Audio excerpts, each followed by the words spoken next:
Galchumi nagaa nageenyi keessan badhaadha gadhiyaadha oduu teentaa mirga bitaata FIB TV Nairobi irraa nami oduu tanaan si dhufe kimaqaani Jeremiah Guyyooti. Oduun guyyaa irraa makana siif qopheessine oduu akka malee nama laaleeffachiiftu kanama Oromoo keessaa Doktori Kabajama akkasumas mallee nam sirbaa kan maqaan isaa Ali Birraa yaayyuu lubbuu dhabee jedhan. Doktori Kabajabaan Ali Birraani du'aanii addunyaa tanirraa boqotee jedhani namni sirbaa beekamaan kunini fayya dhabe hospitaal guddaatti wallaalamaa turee jedhan adoo lubbuu hin dhabinu bal'in oduu kana nabi akka dassaa keessaa nutti himu Olifan Margaati. Indaastirii muuziqaa Oromoos ta'e biyyattii sadarkaa arragee keessatti maqaan isaa mararfannaan kan ka'u Dr. Kabaja Artist Ali Birraa addunyaa kanarraa du'aan boqote. Afaanota garaagaraatiin kan weellisu Artist Ali Birraa keessumaa afaan Oromootiin muuziqaawwan hedduu kanneen dhalootaa dhalootatti ce'an bara muuziqaan ammayyaa dhufe keessatti illee qillisiif kilolummaan muuziqaasaa gurra hundaa keessaa kan dhikkifatudha. Kanaanis mallattoo afaaniif aadaa ta'uun kan faarfamudha. Jannee kana kanumaan jalqabna afaanuma keenya katabne dubbifna afaanuma keenya katabne dubbifna.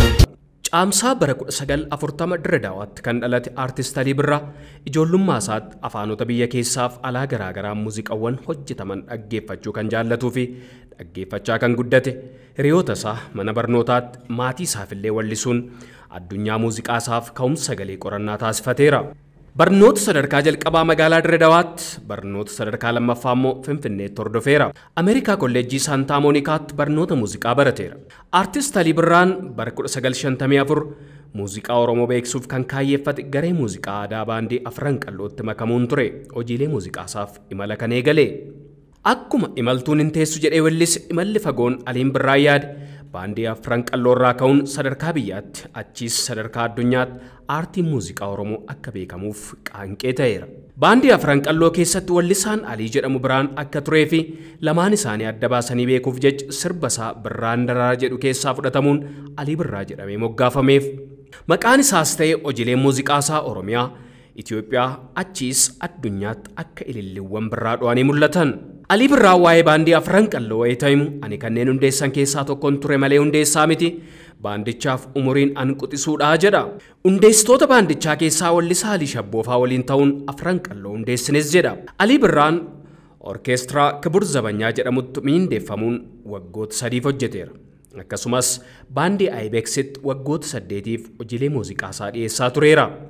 Muuziqaan Artist Ali Birraan wellifaman irra jireessi isaanii waa'ee jaalalaa biyyaaf siyaasaa kan ta'e sirboota 260 ol taphateera. Aliin meeshaalee muuziqaa kanneen akka gitaaraa, piyaanoo fi kanneen biroo dandeettii taphachuu kan qabudha. Sadarkaa addunyaatti ardiilee jiranitti waltajjiiwwan biyyoota 40 ol irratti hojiilee muuziqaa isaa dhiyeesseera. Ali Birraan dhaabbata tola ooltummaa Birraa Children's Education Fund jedhamu haadha warraa isaa waliin hundeessuun deeggarsa barnoota daa'immanii kennaa kan turedha. Artist Ali Birraa waa'ee isaa wayita ibsus an qabsaa qaatin ofiin jedhaa jedha.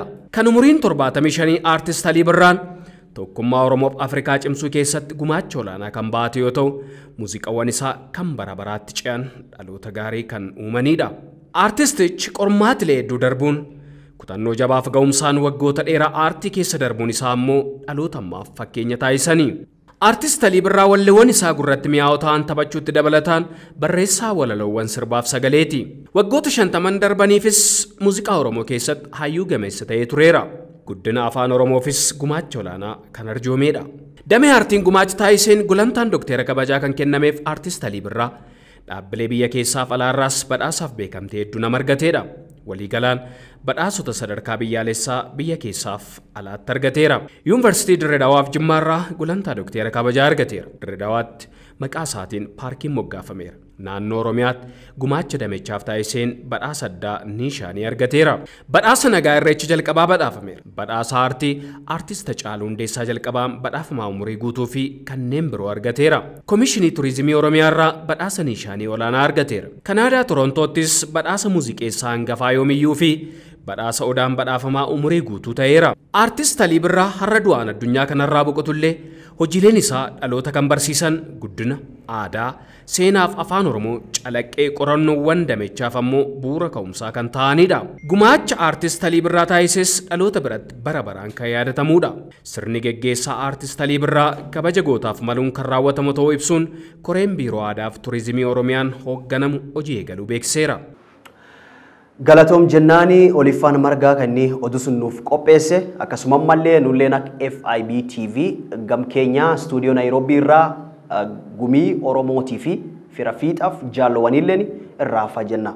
Oduun gam keenya illee taanu arma kanaa siif qopheessine jirru gam kaawuntii Siyooloo oduu akka malee nama laaleeffachiiftu eegiduuba ijoollee lama ijjeessanii ka ijoollee lamaan tan keessa ijoollee sun keessa namni tokko ijoollee yuunivarsiitii barachuu jirtu aduuba kaansolootii ardaa sunii dandeettee gad baatitti dubbatte ka wanni taatu suniin waan ta'u hin malinii jedhaniitiin akkanaan dubbacha akkasii dubbatan dandeennoo tanaallee isaniif dhiyeessina. Laalal guddaatti kaawuntii Siyooloo keessa galee torbaan dabre eegii ijoollee kaa'imaa nama galama ijjeessan laf dogoogicha kaawuntii Diqoomeertiitti akka jedhaniitti warri lamaan tanfixe warrumdhaattu laf suni qubatuu jiran. Ijoolleen lamaan fixan tunini motoriin sagalee horii nyaatu tissituu geessuu jirtii jedhan adoo lubbuu hin dhabinu. Ijoollee lamaan tan keessaa tokko hojjumsuun qawweendhaan ijjeessan ammoo waayilii isaa baqate ammoo warri sun reebee eegii mitta 200 isaallee dhaanii ijjeessanii jiran. Kawaan galakanime Commissioner County Siyooloo Geoffrey Omondi waan jedhu dameen boolisa ta NPR fi drone lafsunitti erganii akka lafsun keessa jiru qorqoratanii jedhe. Omondi namallee waan jedhu boolisi durumaa deemee qorqorti tolchuu jiraayedha ammoo hagammaa nam tokkollee hin qabnee jedhe. Lafuma Siyooloo sun keessa jaarsi maqaan isaa Hoomar Gabra jedhaniilleen mirga barbaadachuu jira eegii ilmi isaa Ji10 taariqii 13 lafaa dhaban. Ilmi isaa ka maqaan Osmaan Hoomar Gabra jedhan kan inni hojjattu mootummaa gamdame boolisa man isaa ka Siyoolootii ba'ee kan Naayiroobii deemu jiru jaalloowwan isa nama Goofrii waliin eegi boqotu guyyaa 35 isaa kennan kan sila laf boqotti hojii haariitti jalqabachuu male akka himaniitti makiinaan dhibiin kan namii 4 keessa jiru dhufees fuudhee ittiin dhaabatee jiran. Warri afuraan kunini is fuudhee ittiin dhaabatee jiran haguyyaanis arganii sunuma. Osmaanin kunini damee boolisaa gan 1997 hojjechuu waliin jalqabate lafa laayisamii fi turbiillee keessa hojjetee jiran kaawuntii Maarsabeeti. Maddi oduu kana Angaf reediyoo keenya.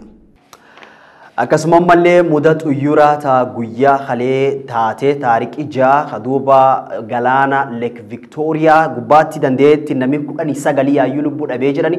Tanaaf duriyaatuun lafsuni waan jettu nama 43 ka xuyyur sun kee jiru namni 26 yaayyuu reef sun fuudhanii danda'anittini mana hospitaala hadhaattu suni geessanii jedhan. Xuyyurii laf dhoofsuun nam 39 fi daa'im diqqaa nami keessa hojjetu nama 4tti baattee jirtii jedhan. Video qillees keessa mul'atu waan garsiiftu akka xuyyurii sunini aga guddaa bisaan sun keessa lixee warri qurxummii guuruu fi warri dhaattu sun jiruulleen gabbaa'ee qarqaare. Jaartiin lafaa ta Tanzaaniyaa Samiyaa Suluu Asan laalalaan xaaftee waan jettu warra namni irraa lubbuu dhabeelleen irraa afaa jetti. Mudaan galtuunini Afrikaa keessatti akka malee nama rifachiiftee jedhan. Abbaan barcumaa ka Afrika Unioni Musa Faki Muhammad illeeni karaa Twiittertiin xaafee irraa afaa jedhee warra danda'ettini nami irraa lubbuu dhabsuniin mudaan tunini eegin isiin galte eegi nami 11 lubbuu dhabee eegi xuyyurii Safari Company Coastal Aviation jedhan kaaba Tanzaaniyaatti laf dhoofte bara dabre keessatti G3 gan 2019 xuyyurii Itoophiyaa ka Addis Ababaa ba'ee Naayiroobii deemu jiru laf dhoofte nami 100 fi 57 lubbuu dhabee jiran. Ganna 2007 xuyyurii Kenya Airways kalaf Abdijaanii baatee Naayiroobii dhufuu jirtu bishaan Atlantic Ocean keessa buute nami 114 lubbuu dhabee jiran. Ganna 2000 xuyyurii Kenya Airways akkasuma kalaf Abdijaaniitii baatee Naayiroobii dhufuu jiru galaan Atlantic Ocean keessa bu'e nami 169 lubbuu dhabee kaduuba nami 10 lubbuu baye. Eegii gan tokko ammallee kaaba Tanzaaniyaatti adoo xuyyurii Serengeti National Park jedhan deemu jirtu laf dhoofte warri wadaawat ka tourist jedhan namiyaagaa 10 lubbuu dhabee jedhan. Tanaaf galatooma saniin jenna oduun mirga bitaa ta FIB tarmaat saniif qopheessin agasuma qophii laftee ta FIB TV Finfinnee durumaa deemaa daawwadha ki maqaanii Jeremiah Guyyooti.